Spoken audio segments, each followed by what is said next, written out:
उसकी फोटो भेजना फेसबुक में डालेंगे। हाँ जी सर, मैं आपको भेज दूंगी, फ़ोटो भेज दूंगी। आपके मोहल्ले का भी नाम रोशन हो गया, हम लोग अमैया मोहल्ले के हैं सब। क्या नाम है बेटा? सर मेरा नाम आयशा अंसारी है। आयशा अंसारी। आयशा अंसारी जी सर। तो स्कूल में भी जॉब करती रही हो? हाँ जी सर, स्कूल कॉलेज में भी रहा है, पीके स्कूल से ही रहा है।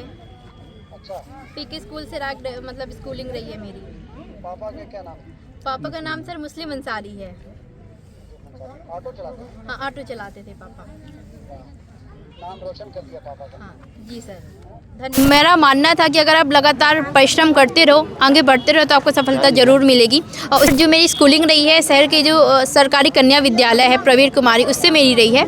इसके बाद मेरा ग्रेजुएशन बीएससी बायोटेक्नोलॉजी में मॉडल साइंस कॉलेज से रहा है और 2020 से मेरी तैयारी शुरू की है। यह मैंने बिना कोचिंग के की है।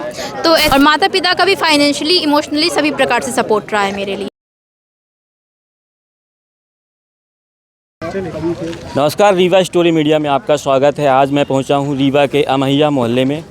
कल शाम से ही यहां पर हुजूम लगा हुआ है लोगों का, बधाइयों का दौर शुरू है, क्योंकि यहां पर रीवा की एक लड़की जिसने राज्य सेवा परीक्षा 2022 में डिप्टी कलेक्टर पद पर चयनित हुई हैं, वो हमारे साथ खुद मौजूद हैं। आइए उनसे जानते हैं कि इस सफलता में किन कठिनाइयों का सामना उन्हें करना पड़ा और किस तरीके से उन्होंने इस अपार सफलता को प्राप्त की है। कल जब रिजल्ट आया, क्या खुशी आपके मन में थी, क्या कहेंगी? सर सबसे पहले तो मुझे विश्वास ही नहीं हो रहा था कि मेरा चयन डिप्टी कलेक्टर के पद पे हो गया है। परंतु ऐसा मेरा मानना था कि अगर आप लगातार परिश्रम करते रहो, आगे बढ़ते रहो, तो आपको सफलता ज़रूर मिलेगी। और उसी का परिणाम है कि आज मुझे डिप्टी कलेक्टर का पद प्राप्त हुआ है। कब आपने सोचा था कि मुझे इस परीक्षा की तैयारी करनी है और डिप्टी कलेक्टर बनना है या प्रशासनिक सेवा में जाना है, कब आपके मन में आया था? सर चूँकि 2020 में मेरा ग्रेजुएशन हुआ है, मैंने अपने ग्रेजुएशन में बीएससी बायोटेक्नोलॉजी किया है। उसके बाद था कि अब क्या करना है, तो मैंने सोचा कि पीएससी की देखते पापा का एक सपना था कि उनकी बेटी के नाम के नीचे भी कुछ कलेक्टर जैसा नाम होना चाहिए, तो उन्होंने हमेशा मोटिवेट किया मुझे। तो इसी का परिणाम था कि मैं लगातार पढ़ती रही और मुझे मेरे तीसरे प्रयास में मुझे सफलता प्राप्त हुई है। स्कूलिंग आपकी कहाँ से हुई है? सर जो मेरी स्कूलिंग रही है, शहर के जो सरकारी कन्या विद्यालय है प्रवीण कुमारी, उससे मेरी रही है।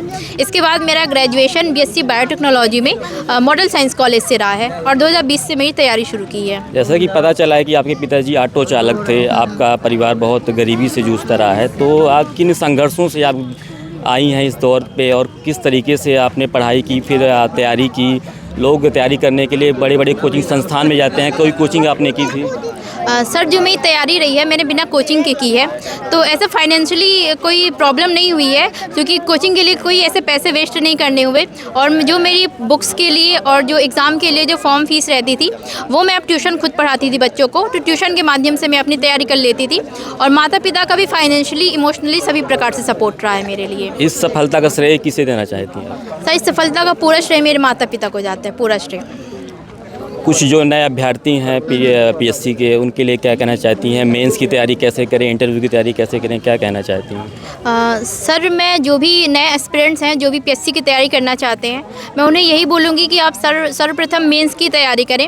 यदि आपका मेंस अच्छा होगा तो आपका प्रीलिम्स हो जाएगा, और यदि मेंस अच्छा है तो आपकी रैंक भी अच्छी लग सकती है। क्योंकि 2022 में मेरे मेंस में नंबर अच्छे थे, तभी मुझे डिप्टी कलेक्टर का पद भी प्राप्त हुआ है। तो आपका पूरा फोकस मेंस की परीक्षा में होना चाहिए। इस सफलता से संतुष्ट हैं कि आगे कुछ और बड़ा लक्ष्य है आपका? सर अभी जो मिला है, मैं उससे बहुत ज़्यादा संतुष्ट हूँ। यदि मुझे मौका मिलता है कि मैं आगे भी पढ़ाई करूँगी और ऊंचे मुकाम तक जाऊँगी। अच्छा, तो ये थी अंसारी,